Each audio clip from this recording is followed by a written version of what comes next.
CrossFit had actually like sanctioned somebody to design their own version of CrossFit. Huh. So at the time there was CrossFit main page, and then there was all these SME providers like gymnastics and running and kettlebells and all these other kind of like pieces of CrossFit where they kind of found specialty matter experts to come teach elements of CrossFit.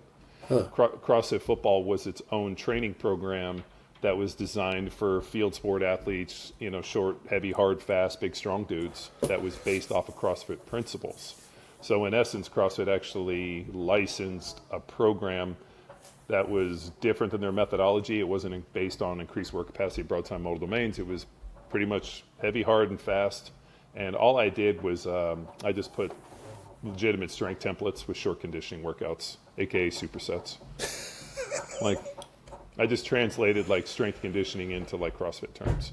So then we got a ton of traffic, and we kind of virally destroyed CrossFit, because at that point there had been just one workout, and then we showed up, or I showed up, and I was like, no, you got to lift weights, and then you got to do some conditioning. It's called strength and conditioning. And every gym you walk into since that inception in 2009 now has multiple workouts in a day. The CrossFit Games have multiples in a day. So when you went into a CrossFit, you might just squat 5x5 that day. Really? Or you might just run 400 meters, or you just might do kettlebell swings, or you might do a WOD in this. Now people come in, they do, you know, technique work, they do strength work, and then they do their conditioning, they do their WOD. So that didn't necessarily exist pre-CrossFit Football. And I didn't necessarily think about it until Glassman got drunk and fell down face first in his soup as he was screaming at me that I virally destroyed CrossFit. So I think I just made it better. So yeah, that was kind of my forte and like my entrance into the world of strength conditioning. And from that time on, we launched the program, and we're getting a ton of traffic. And then about 30 days later, they asked me to teach a seminar, which I had no idea what to do. I'd never been to a strength seminar. So we put out feelers, and like, dude, all these people wanted us to come. And so I reached out to the guy that trained me when I was in the NFL, Rafael Ruiz, and like Kelly Starrett and Andy Stump and some of the people I was training with at the time. And I was like, I got to design a seminar. What do we do? So, well, we're going to teach them how to lift weights. We're going to teach them how to run, how to sprint, change direction, and pretty much like made like a ready-made 2-day strength conditioning seminar that really was just like a diagnostic for their training, and taught them some programming and a little bit of nutrition, and put them through some workouts, and just basically brought all like the sprint prep, you know, A skips, B skips, all like the, you know, dynamic warm-up stuff, taught them how to sprint using bands, you know, banded resistance sprints, taught them how to lift weights, taught them about compensatory acceleration, and med balls and transverse plane and rotation and all the stuff that wasn't in CrossFit. And I taught hundreds of those. I mean, I traveled from like the Arctic Circle in Bodo, Norway, all the way down to New Zealand, all over the world for almost 9 years, teaching hundreds of people, or hundreds of seminars, and literally tens of thousands of people how to lift weights. So in a sense, I would show up on a Friday evening on a plane, teach all day Saturday, Sunday, get on a plane and fly home. And I had 40 to 50 new athletes every weekend. For my first year, I taught 36 seminars all over the world. So I had an opportunity to, like, any idea I had about, you know, strength or conditioning or performance or this or whatever, I just basically dropped on the website. People did it. They gave me the results. And then I traveled and met all the people that did the program. That's unbelievable. Yeah, it was like the world's biggest sea monkey experiment in like ant farm. And, you know, it really, I always have subscribed to the said principle, specific adaptation to imposed demands. Yeah. And so what I did is I set up the end game, and then started designing programs to get us down the road, and then got to go meet all the people and then put them through a 2-day strength diagnostic. And it was amazing to see the people that did our training were dramatically better than the people that did not do our training, because not everybody that did our training came to the seminar. People just randomly signed up, and I'd be like, great, what do you do? Oh, I do this, great. And we just took notes. And it really allowed me to kind of create the power athlete system that you see today.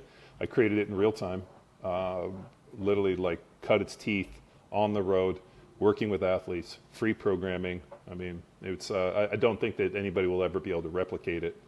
Quick break from the show to remind you to hit that like and subscribe button. It helps us out, and it helps you be notified when we have new content get released. So again, please hit that like and subscribe button if you enjoy this content. And with that, let's get back to the show. And the people that have done something similar, like Kelly Starrett, Mike Bergner, Mark Riptoe, the guys that in those original kind of CrossFit days that got to teach hundreds of seminars, really had an amazing opportunity to work with so many athletes in real time so quickly that like the program just kind of clears away the rubble and you can kind of understand the core aspects. There's really no theoretical. You're like, this works, this doesn't, this is where it fits, this is where it doesn't, this is what we've seen, this is how we've gotten people strong, this works, this doesn't. So a lot of what you see on the internet now with all this like online programming and this, it's all fucking, well, it's all conjecture. It is. That's why I'm laughing. It's conjecture. You know, it's a dude in his basement, you know, with a cool fucking handle, strength by science, science with strength, explosive plyos with strength and science, and you know all these fucking names. And like, you know, it's like, okay, like I was watching a dude like dunk a basketball, and I'm like, okay, I'm not impressed by you dunking a basketball. Now if you showed me like 50 kids dunking basketballs, so I don't know, man. It's turned into a lot of wild, wild west and a lot of bullshit. And I think a lot of people that are out there pushing stuff out have never had the practical numbers to really ferret it out. And all they're doing is just kind of adapting and copying other people's stuff, you know. And that's something that you and, was his name John, that you had on episode 721? Who was the guest on your most recent one? John. Dude, I've done seven. I like him so bad at these. 721 was that talking Joe? about the business. Oh, Joe, the business of strength and conditioning. Yeah, Joe. Yeah, Joe Roggio. Yeah, Joe, and you know, when you had him on, you know, talking about there is so much trash out there of like you said, people that have never done it. But for the coaches, you know, like myself, that have either worked in college for a numerous amount of times, and if there are listeners, because we have coaches that are like, hey, how do I, you know, take this knowledge that I have of cutting my teeth, working with athletes? Like, what is some more, you know, practical experience that you would explain to them? Because like you said, you just did it in real time. Now, looking back, what would you tell them? I don't know how to... I don't know how to replicate my experience for anybody, and I've had people ask me. I was like just the right person at the right time and had the wherewithal to just, you know, I equate a lot of my success in life. Did you ever see the movie Yes Man with Jim Carrey, where he just like makes a conscious decision to say yes instead of no? Yeah. That's pretty much, I think, like the recipe for a lot of my success. When people have pitched me ideas, I've been like, that sounds good, let's try it, let's see, yes. And whereas everybody else is looking, and my friend Andy Stumpf recently told me that he says no to everything. And it's only the things that keep coming back to him that he eventually gets worn down. I'm like, yeah, let's do it. Like, you invite me to come on your podcast, happy to come on the podcast. And, you know, if it works, it works. And I feel like if I had just said no and didn't do that, then none of this would have existed.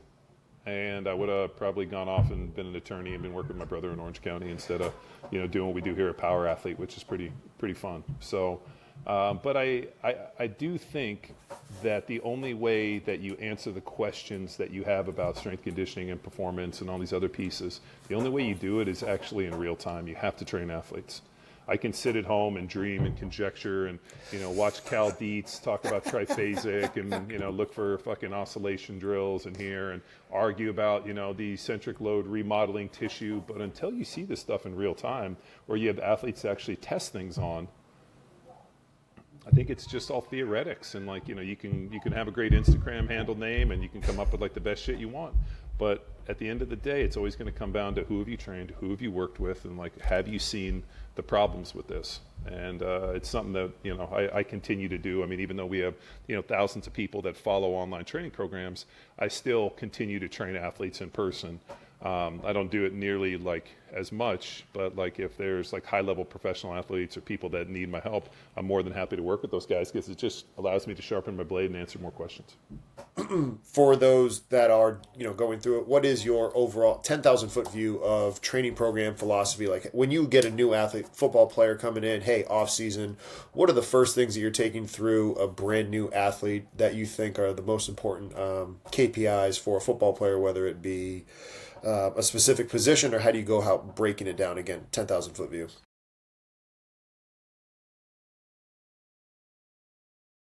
Congratulations on making it to the end of the video. Why don't you celebrate by watching more videos just like it? You can also help us on our quest to placate the algorithm gods by liking, sharing, subscribing, and commenting. Thank you.